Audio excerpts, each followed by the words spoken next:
Hello. So we're at day 8, and I thought I'd give you an update. So it's Monday. So really, our last day in the United States. I need to move that pillow. It's making the little tray bounce. So our last day here in the United States, full day, will be a week from today, which would be next Monday, which is the 27th. We fly out on the 28th.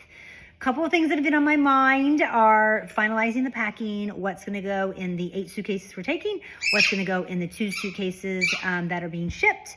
And I've also been paying attention to the hurricane down south. You know, we've had a really blessed hurricane season, fortunately. Pretty much the whole country has, just because they've all been moving back out into the ocean and they haven't really hit a lot of ground. So it looks like there's going to be one down in the Caribbean, and I'm just hoping that it does not come this direction and impede that. You know, last year I had a trip planned to France with my mom, like October 15th-ish, and I can't remember which hurricane that was, but we had the hurricane come in and we were not able to make that trip. So we had to move it to April of last year instead. So I'm just hoping that, you know, that doesn't become a problem. So we're watching that. We're finalizing a few other things. I got one kid dealing with some hypoglycemia, so her doctor's appointment is today. I got another kid dealing with a potential meniscus problem. Their MRI is tonight. I've been trying to overcome some asthma problems. I was recently diagnosed. I've had a problem since 23. So I'm just now getting settled in with this extreme asthma inhaler stuff. And so that's been a little bit interesting. I'm struggling getting sleep. I think it's probably because of the excitement of all this, but along with the, what is it, like the, not prednisone, but what is that? It's a steroid in the actual inhaler. So I don't know. This YouTube is definitely going to be a chronicle of the decline of my appearance through this preparing for this trip. But things are going smoothly so far. I have some banking to finish up. We have a safety deposit box. We'll have most of our stuff. I'm going to put my mom on that so she could have access to it if she needed to for some reason. You know, gosh forbid. We're going to, I'm going to make sure she's on our bank accounts. If for some reason I need to transfer something and they don't allow me to do it internationally, my mom could facilitate that here for us. So that will be good. I've got her hooked up with all the information she's going to need on the condo. She's on like all the lists. So if there's an emergency, she knows how to turn the water on and off here in the unit. She has the app for all of my water notification things, that when she is here, if something were to leak, she's gonna, you know that that's leaking. So I mean, I think we're under pretty good control with those pieces. She knows where our will is. She knows who our finance guy is. She knows all of our bank accounts. So we should be covered well there. Last week was mostly doctors. I had a crown issue. I had the dermatology, obviously. Things of that nature. This week is pretty much all the more personal stuff. I've got my hair getting done tomorrow. My nails need to get done at some point this week. I need to get a pedicure at some point this week. That'll be interesting, finding new hair and mani people in France. We'll see how that goes. Okay, I'm sure I'll talk about it and see how it goes. We've got those things happening. What else do we have? I think that's really, I mean, we're just really finalizing a lot. Christopher's going to visit with a lot of people. We're taking Rainey up to her sister. She's laying here right next to me. We're taking her up to Mackenzie's on Saturday. That's the last day we'll see all the girls. Have a little lunch with them and head back. And then we'll have our last church service on Sunday. We'll see Oscar there. And then that's really about it. So last piece that I haven't talked about in some of the prep for this, or at least I don't think I've talked about. If I have, you can turn it off. If I haven't, then stay tuned or start listening, because I'm going to talk really quick about inheritance. I'm not an attorney on taxes or visas or inheritance. So remember, if you're studying this and you need information, you need to reach out to the professionals. This is my interpretation, my understanding, and my experience. So we talked to 3 estate attorneys. We talked to 3 tax attorneys. No, 2 tax attorneys. We talked to 3 tax preparers. And then lots of other research on our own to get to kind of all these conclusions and answers on how everything's going to be handled.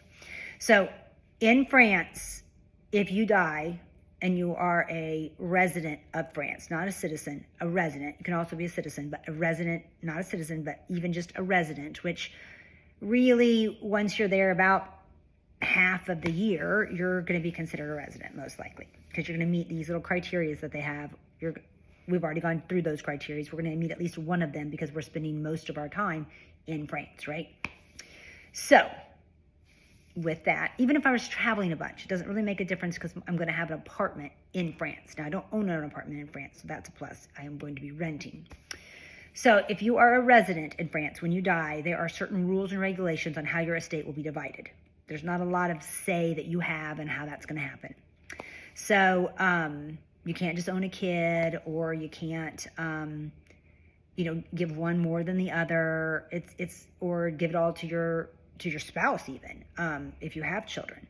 So that's an issue for us because we have certain criteria that we want to have happen with our estate based on our children's age and that sort of thing. So we were able to find out that if you can prove that really more of your life is in one place, especially since we are a citizen of the United States, we own homes in the United States, we own multiple properties in the United States, all of our family, even though they really don't count on much if they're over 18. So that could maybe be a moot point. But our family is here. Our money is here. Our money is made here. So eventually, if you were to move to France for a long time, after a few years, you would have to move your money there too. They would not allow you to be using brokerages in the United States, and the brokerage in the United States wouldn't be able to work with your money in sorts anymore. So that's how they start to cut that tie of being technically able to look at your will in the United States, even though you're a resident in France.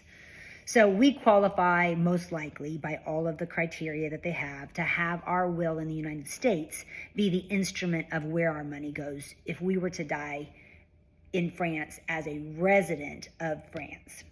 So a resident meaning like tax resident, living resident, that sort of thing. So good news is here in the United States, we have all of our money coming to one of us if the other one dies. Plus there, because in France, they also have a tax ramification that you're not going to get around.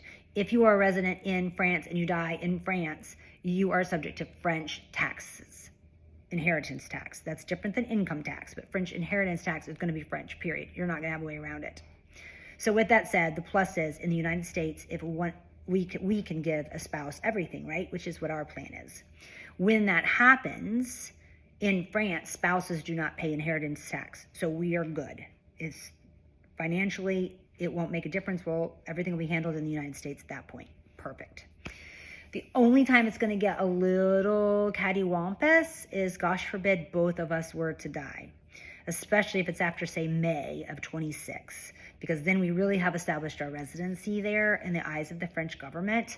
So if we were to die there, we're still going to be protected by how our money is divided. We have it with our kids, our church, some not-for-profits we support.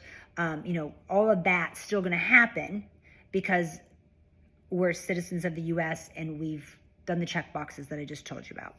However, that French tax is going to come into play. So when it does, our children and our charities and sorts are going to lose a very large sum to French taxes, much, much, much higher than it would be in the United States. It's going to be at least 50%, if not more, lost. So for 1 year in France. So that's not very exciting. It's definitely something, though, that you should take a look at. Make sure you understand when you're making moves like this or choices to come to different countries. And, it's not like, oh, I'm just going to go travel there for 6 months and then I'm going to go over here. I mean, there are ramifications. There are taxes. There are inheritance things. A lot of things come into play that you don't think about. You think you're just visiting, but you're not when it starts to become a long amount of time. So really more than once you get past 90 days, there's, they look at it differently. And then once you're past 6 months, it's you live in that country at that point. So those are all things that are, on the table for us to have looked at. We weighed our options. We weighed the risk factors. And, hopefully we both won't die in France at the exact same time. But if it does, we know what the ramifications are for that. And we've come to an understanding of that. And we're going to live with that. actually Rex, who would not be living with that. Our people we leave behind will have to live with that. So that's it. It kind of leaves that on a morbid thought, doesn't it? It shouldn't be morbid, though. It's this being prepared. You got to be prepared for the worst, right? And so we are prepared for that, but we're not going to focus on it anymore. It's behind us now. We will write a French will when we get to France with a French estate attorney. It will basically just state in that will that we want our United States will to be the instrument for division. Along with, in our U.S. will, we added a clause that relates back to a international statement about which country gets to pick, gets to have the power for the will to be important. And so she referred to that, along with stating that we will not be, staying past November of next year. Our full intention is to stay United States citizens, and that this is just an elongated vacation. So that should make very clear what our intentions were on this trip, and not be confused with us having seeking any type of permanent residency or citizenship in France.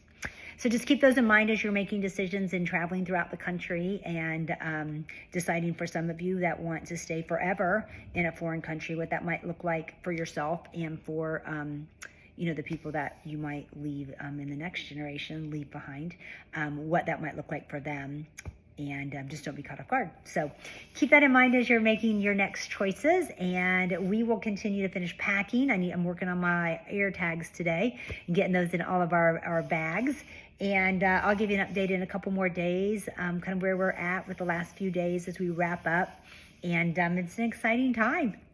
It's amazing. We've been planning this for almost 4 years now, definitely for 3, but we've been dilly-daddling with it for 4, and so for it to come down to 8 more days, it doesn't even hardly seem real. So we're excited, and we hope you are too, and we are looking forward to starting to share some beautiful parts of the world with you as we start our travel part and adventure of this video documentary thing I'm doing. So see you later.